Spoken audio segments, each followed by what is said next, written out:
अस्सलामुअलैकुम वरहमतुल्लाहि वबरकातुहू। जनाब बाबूभाई सोपारीवाला गर्ल्स प्राइमरी स्कूल, कक्षा 8, विषय हिंदी, विषयांक इकाई 9 ममता।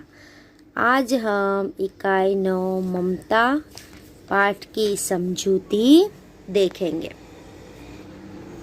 सबसे पहले हम लेखक परिचय देखेंगे। इस इकाई के लेखक का नाम है जयशंकर प्रसाद। जयशंकर प्रसाद का जन्म 30/1/1889 में वाराणसी में हुआ। प्रसाद जी मूलतः कवि हैं। उन्होंने नाटक, कहानियाँ, निबंध और उपन्यास भी लिखे। उनके प्रमुख नाटक हैं चंद्रगुप्त, स्कंदगुप्त, ध्रुव स्वामिनी। कामायनी उनका सुप्रसिद्ध महाकाव्य है। लेखक परिचय के बाद हम सबसे पहले क्या देखेंगे? विषय प्रवेश। विषय प्रवेश।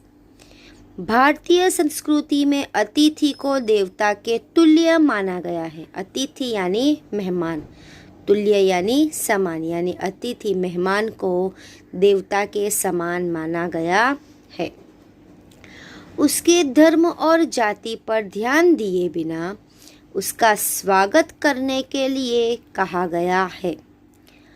जयशंकर प्रसाद की इस कहानी का प्रमुख सूत्र है अतिथि देवो भव, यानी मेहमान देवता समान है।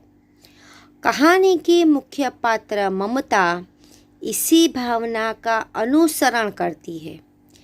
उसका त्यागमय आचरण हमें प्रभावित किए बिना नहीं रहता। ये हुआ हमारा विषय प्रवेश। विषय प्रवेश के बाद हम सबसे पहले कुछ नए शब्द देखेंगे जो आपको सुंदर स्वच्छ अक्षर में जोड़ने का ध्यान रखते हुए अपनी कॉपी में 3 बार लिखना है। फिर से दोहरा रही हूँ, जोड़ने का ध्यान रखते हुए आपको अपनी कॉपी में 3 बार लिखना है। चलो हम पहले शब्द देखते हैं। प्रकोष्ठ, शोण, तीक्ष्ण, आंधी, दुर्ग, पहर, अनुचर, दुहिता, विडंबना, बेसुध। दुश्चिंता, यहाँ पे दुश्चिंता में श आधा आएगा। जोड़नी का ध्यान रखिए। फिर से बता रही हूँ, दुश्चिंता में श आधा लिखना है। यहाँ पे प्रिंट में मिस्टेक होने की वजह से नहीं लिखा गया है। आपको दुश्चिंता में श आधा लिखना है। चांदी, विकिरण, मंत्रित्व, ये हुए नए शब्द। नए शब्द के बाद हम सबसे पहले क्या देखेंगे? शब्दार्थ।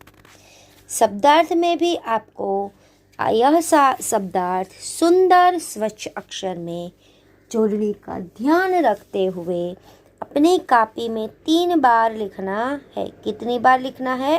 3 बार। प्रकोष्ठ यानी भवन के फाटक के पास का कमरा। तृण यानी गुलाम, तृण गुलाम यानी घास का समूह, झाड़ी। तीक्ष्ण यानी तेज। प्रवाह यानी बहाव। वेदना यानी पीड़ा, दुख। विकल यानी बेचैन। व्यथित यानी पीड़ित। दुहिता यानी पुत्री, कन्या। विकीर्ण होना यानी फैल जाना। उत्कोच यानी घूस, रिश्वत। प्राचीन यानी चार दीवारी। विभूति यानी समृद्धि, प्रभुता। विपन्न यानी संकटग्रस्त, संकटग्रस्त। यह सभी शब्दार्थ भी आपको सुंदर स्वच्छ अक्षर में जोड़ने का ध्यान रखते हुए अपनी कॉपी में 3 बार लिखना है। इकाई 9 ममता। यहाँ पे आपको जो चित्र देख रहा है उसमें ममता और उसके पिताजी का चित्र है। चलो तो अब हम पाठ की समझूती देखते हैं। रोहतास दुर्ग के प्रकोष्ठ में बैठी हुई युवती ममता शोण के तीक्ष्ण गंभीर प्रवाह को देख रही थी। मन में वेदना, मस्तक में आंधी, आँखों में पानी की बरसात लिए वह विकल थी।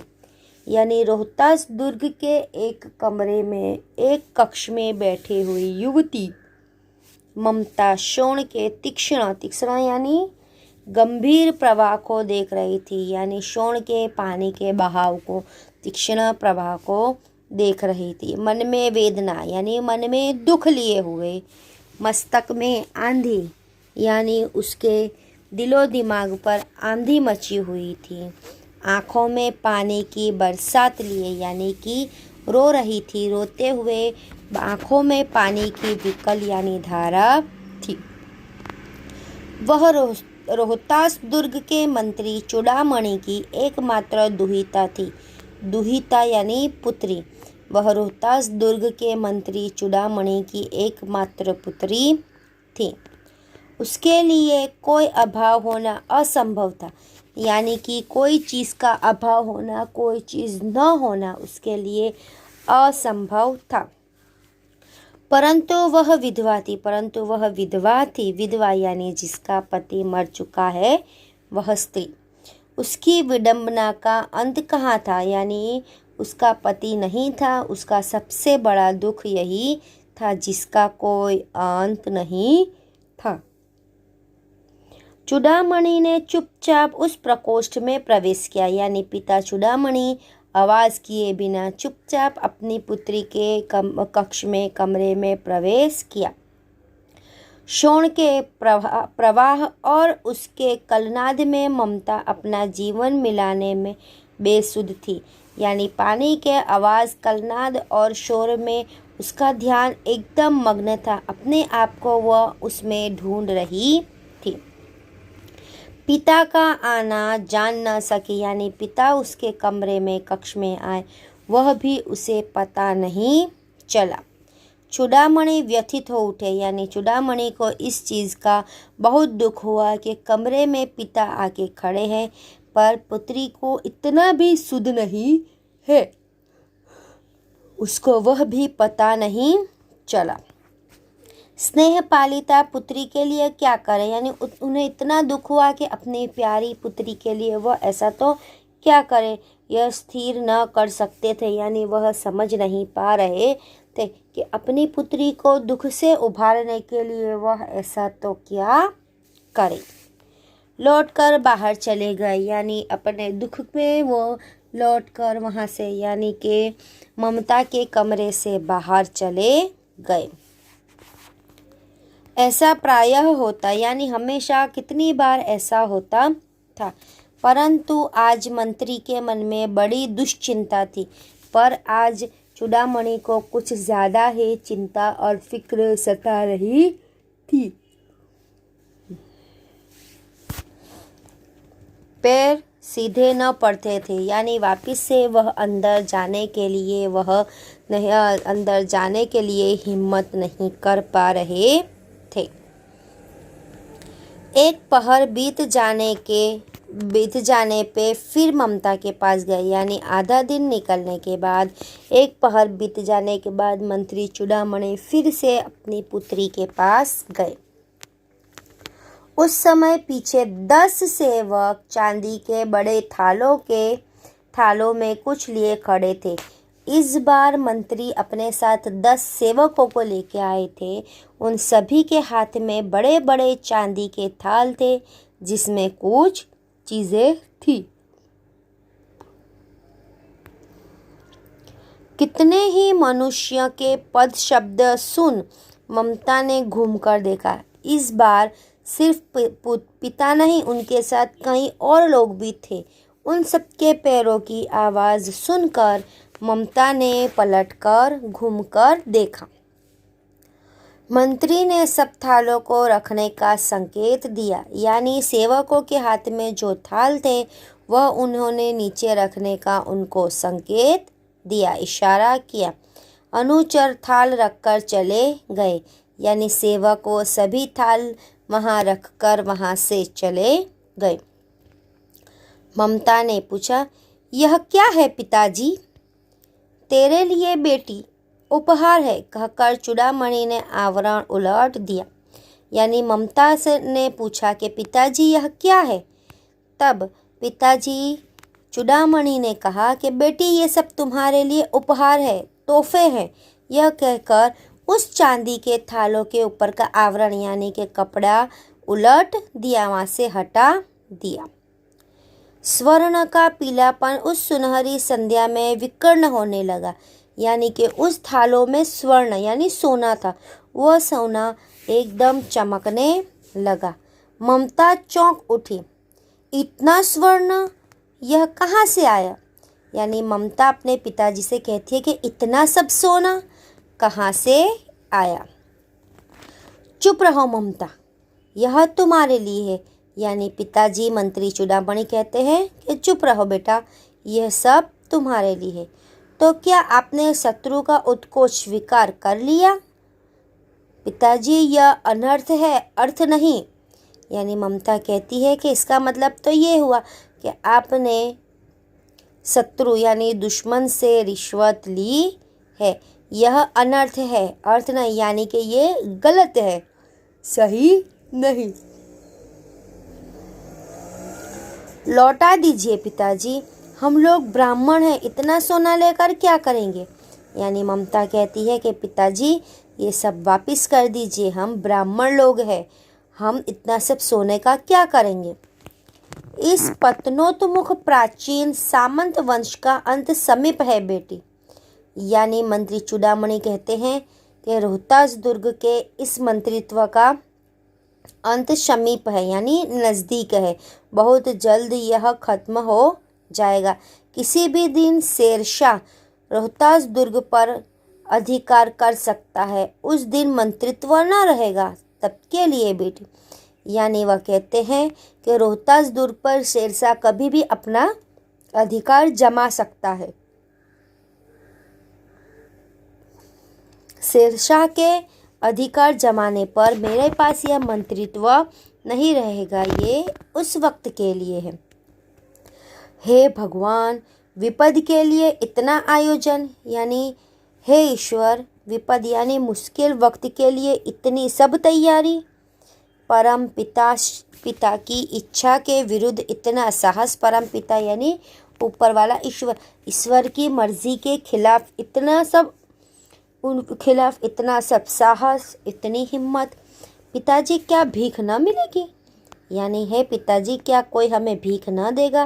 क्या कोई हमें 2 मुट्ठी अन्न न देगा? यह असंभव है। यानी ममता अपने पिता से कहती है कि क्या कोई हमें भीख न देगा, 2 मुट्ठी अनाज नहीं देगा? क्या ये असंभव है? भीख मांगना मुश्किल है। फिर दीजिए पिताजी, मैं काँप रही हूँ। यानी कि यह सब पर वापस से आप कपड़ा डाल दीजिए, उसे बंद कर दीजिए, उसको देखकर मैं काँप रही हूँ, यानी मैं डर रही हूँ। इसकी चमक आँखों को अंधा बना रही है। यानी स्वर्ण इतना चमक रहा है कि ममता कहती है कि इसकी चमक मेरी आँखों को अंधा बना रही है। मूर्ख है, कहकर चूड़ामणि चले गए। यानी चूड़ामणि अपनी बेटी से कहते हैं कि तुम मूर्ख हो, यह कहकर वहाँ से चले गए। दूसरे दिन जब डोलियों का तांता जा रहा था, यानी दूसरे दिन जब महल के पास से डोलियों का तांता जा रहा था, उस वक्त वहाँ से बहुत सारी डोलियाँ जा रही थी। मंत्री चूड़ामणि का हृदय धक धक करने लगा, यानी उन डोलियों को देखकर मंत्री चूड़ामणि को बहुत ही धक धक हुआ, यानी बहुत वह बेचैन हो उठे। वे अपने को रोक न सके। उन डोलियों को देखने के लिए मंत्री उसे अपने आप को रोक न सके। उन्होंने जाकर रोहतास दुर्ग के तोरण पर डोलियों का आवरण खुलवाना चाहा, यानी कि उनसे रहा न गया। वह रोहतास दुर्ग के तोरण यानी कि रोहतास दुर्ग के गेट तक, उसके दरवाजे तक गए और उन्होंने उस डोलियों का दरवाज़ा यानी आवरण खुलवाना चाहा। पठानों ने कहा, यानी कि वह डोलियाँ किसकी थी? पठानों की थी। तो पठानों ने कहा, यह महिलाओं का अपमान करना है। यानी कि उस डोलियों में कौन थी? महिलाएं थी। कौन सी महिलाएं?